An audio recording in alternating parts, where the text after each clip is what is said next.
Hey guys, Miss Adreana here with another Teen Crafternoon. Today we are going to be doing scratch art. So I have one here and another one here. And for this project, you really don't need a lot of supplies. You can basically do this with a minimal amount of supplies. It's a fairly simple project.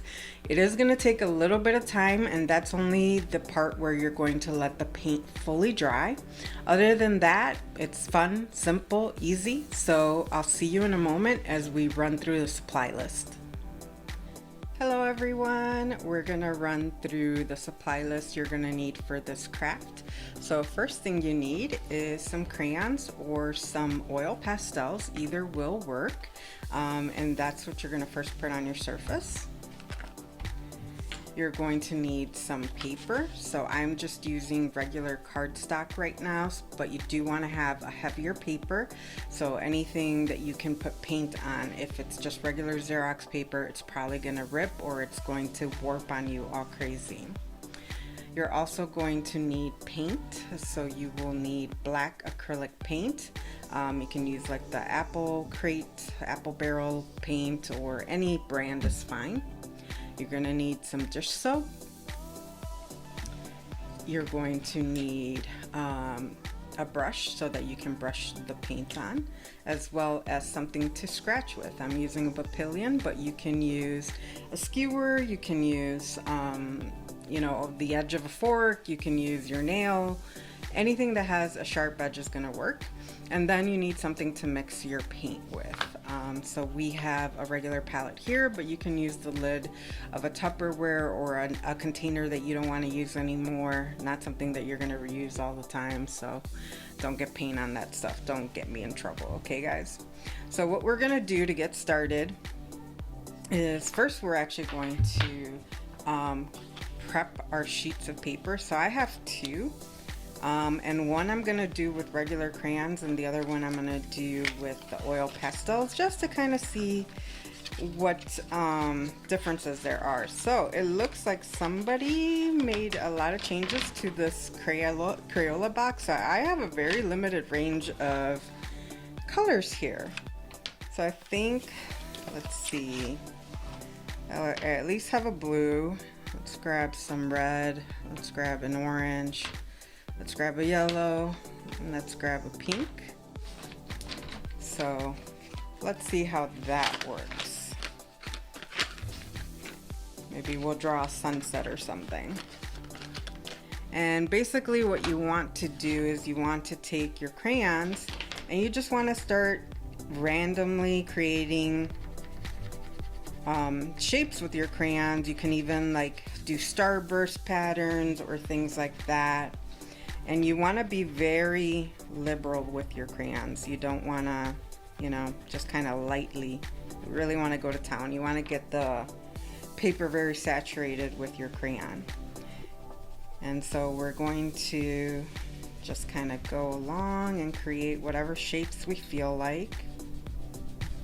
Sorry, this table's a little wobbly, so I'm going to try not to wobble it too much.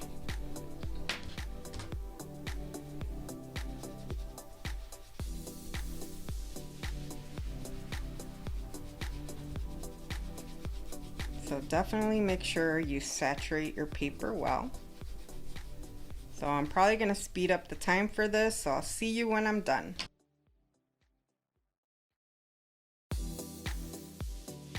Okay, we're nearing the end here. As you can see, I'm really getting my page nice and full.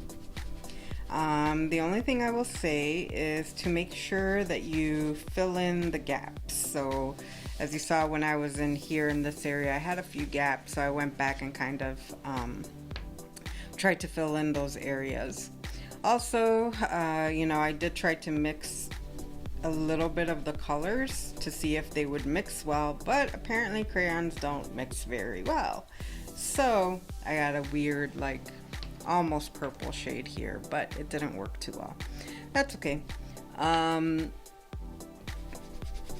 You know, be very, I'm using a lot of pressure here. I'm really digging the crayon into the paper because I want the paper to be very saturated with the color.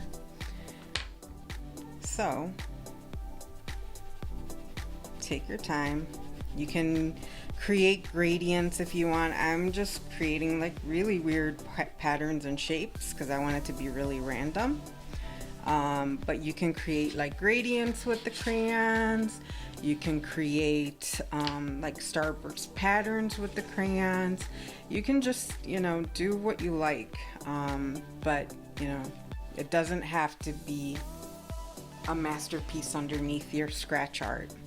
So for the next one, and I really hope that they didn't make like a whole change to this oil pastels, that I actually have some more colors to work with. Let's see what I got to work with. Yay, we got some colors.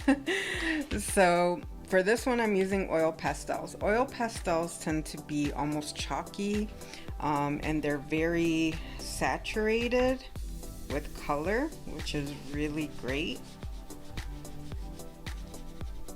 So you get some really vibrant colors. Okay. All right, so again, I'm gonna speed things up and I will see you guys in a little bit.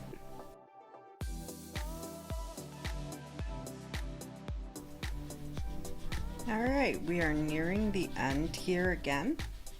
As you can see, these are really saturated.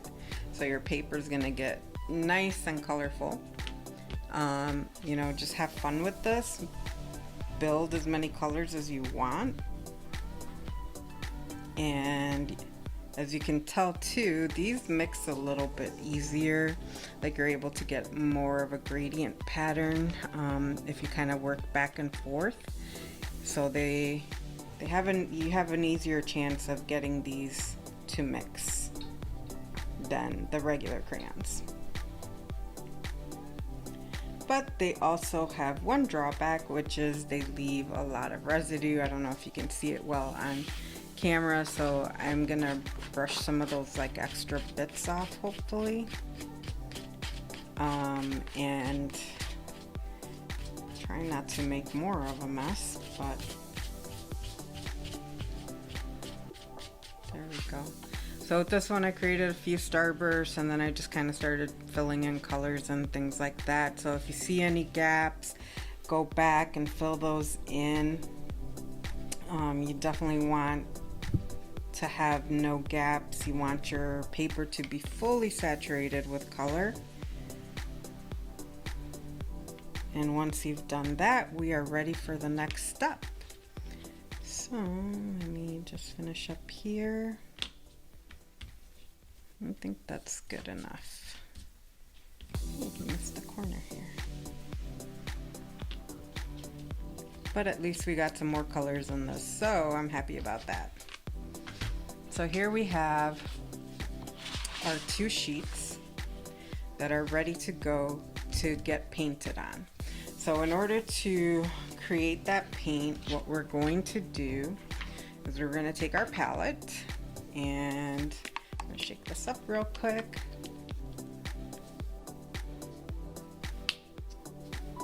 I'm going to add some paint here in the center. And you want to get as close to mixing in equal parts. So I'm going to kind of eyeball this, and that looks about right. And so now I'm going to mix.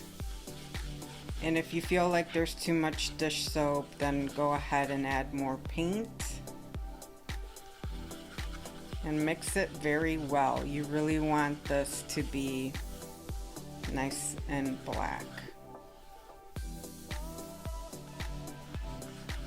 I think I'm going to add just a tiny bit more paint.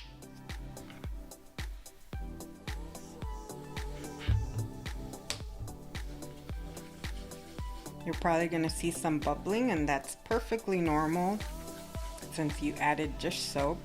And as we are mixing it, it will activate that dish soap, so you will see that. So I'm gonna put that right there on the edge so I can quickly, actually I'll probably put it here. So what we're gonna do is we're probably gonna do 2 coats of this because 1 coat is usually a little too light. So we're gonna start just painting this on. and it should dry fairly fast. So I'm getting this paint all on here. As you can see, I don't know if you can really see it on camera. I'm trying to see if you can. The pastels do tend to leave little bits of pastel behind, so it kind of like crumbles a bit. So I'm seeing that on the paper, but it's fine. It's not going to be a big issue. Alright, so now we're going to move this off to the other side and see. Alright, so it looks like I got to give it a little bit of time to dry because I really don't want to start going in the other direction while it's still wet. And you're gonna notice when you're gonna see that it's dry when it looks almost like a chalkboard. So I'll see you in a few minutes and we'll do the second coat. Okay, my paint is mostly dry. To you guys it looks probably really wet, but it's mostly dry. So I'm gonna do the second coat.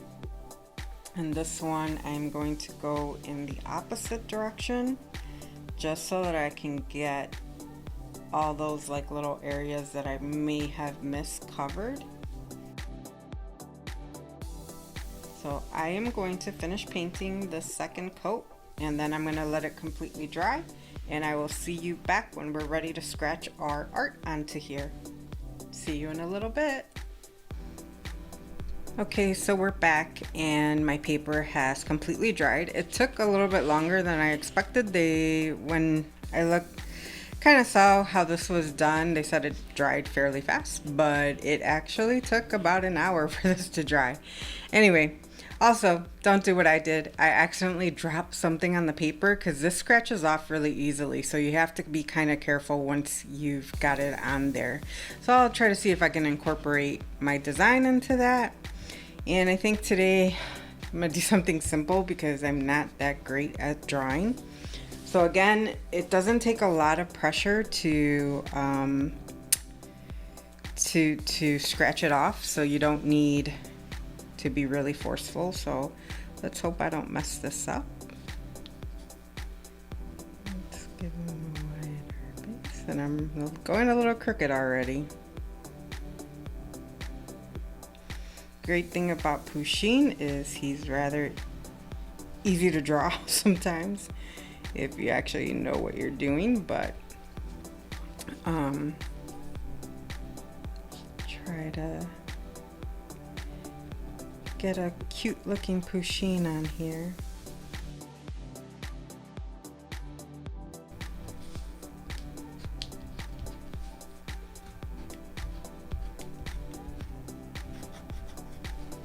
Alright, so there you have it. There's one. Fairly cool. And then for the other one, I think I'm going to try to use the end of my brush just to hopefully get more of this off than with the papillion, because this is obviously not working well. So for this one, I'm just going to do some flowers. And again, I am not that great at drawing, so you know, don't expect a masterpiece here.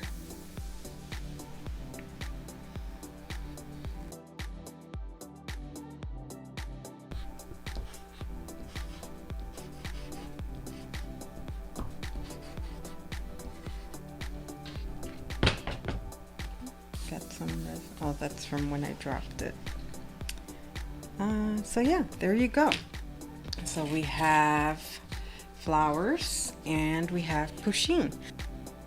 Well guys, thank you for joining me today. I really hoped you enjoyed this program. I did. I had a lot of fun doing this craft. If you enjoy this craft, you can definitely look for other videos of crafts that we have done before, either on our YouTube channel, or you can go to our website and then follow those links to get to our social media pages where we also post the videos. If you decide to create this project at home and you want to share it with us on social media, you can do so with the hashtag Fountaindale LIB. See you next time.